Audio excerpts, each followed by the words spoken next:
The King of Clients, Episode 4, An Inventory of Souls. True compassion is more than flinging a coin to a beggar. It comes to see that an edifice which produces beggars needs restructuring. Dr. Martin Luther King, Jr.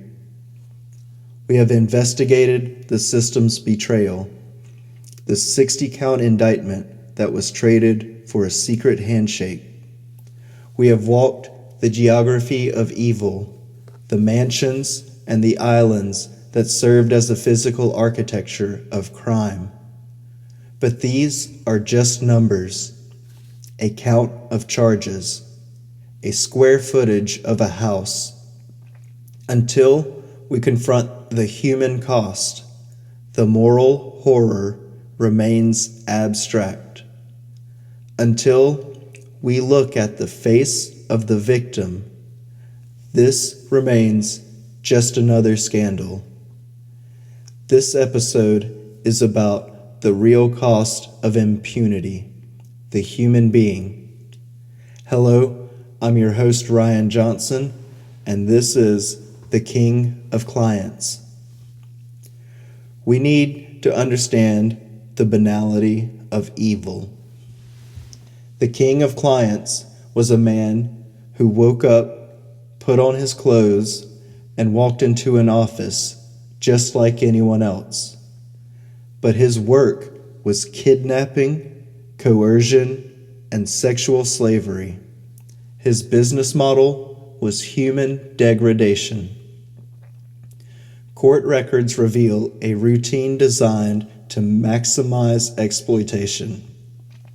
Vulnerable girls, sometimes as young as 14, were targeted. Girls with broken backgrounds and big dreams. They were lured with the promise of easy money and told they were coming for a massage. The entire process was methodical, designed to strip them of their dignity and their will.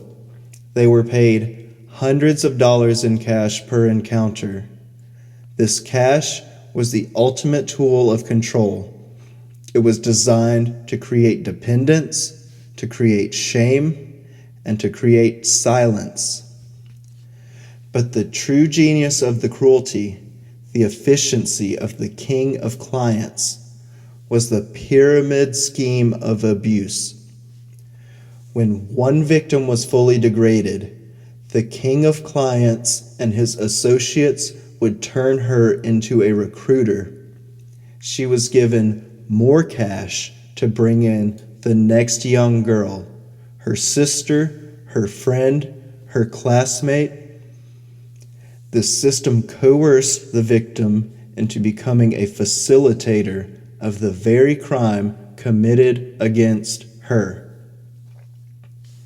This ensured a steady supply of human beings, as the indictment stated, and it ensured that the shame was not placed on the perpetrator, but on the victim, who was forced to implicate others in her pain.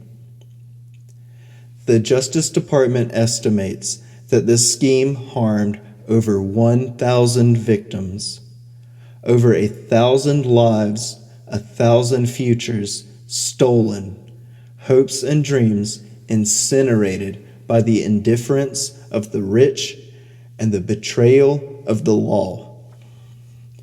We must confront the horror of the victim's desperation.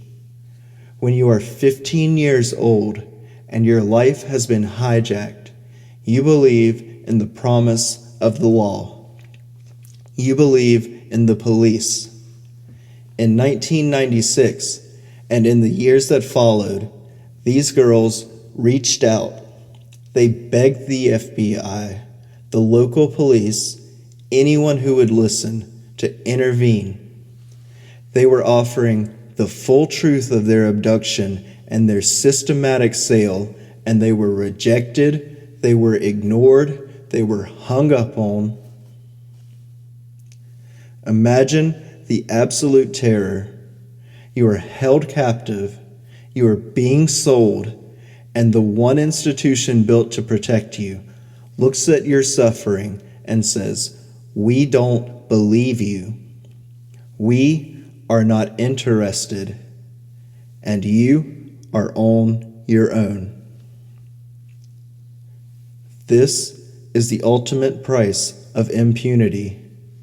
It is the sound of the victim crying out for justice and hearing only the sound of a door slamming shut. It is painful to bear witness to this degradation, but we must, because silence is complicity. Dr. King taught us true compassion is more than flinging a coin to a beggar. It comes to see that an edifice which produces beggars needs restructuring. The edifice of corruption that produced these victims, the NPA, the immunity, the failure of the FBI, these were not just legal errors. They were the tools that manufactured human suffering on an industrial scale.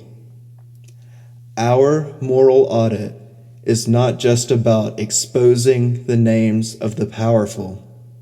It is about restoring the dignity of the powerless.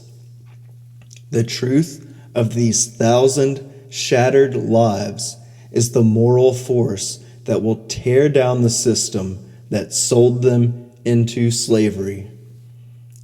We must accept the pain, but we will not surrender to despair. Next time, we will name the people who worked tirelessly to maintain the system of terror, the architects of the scheme.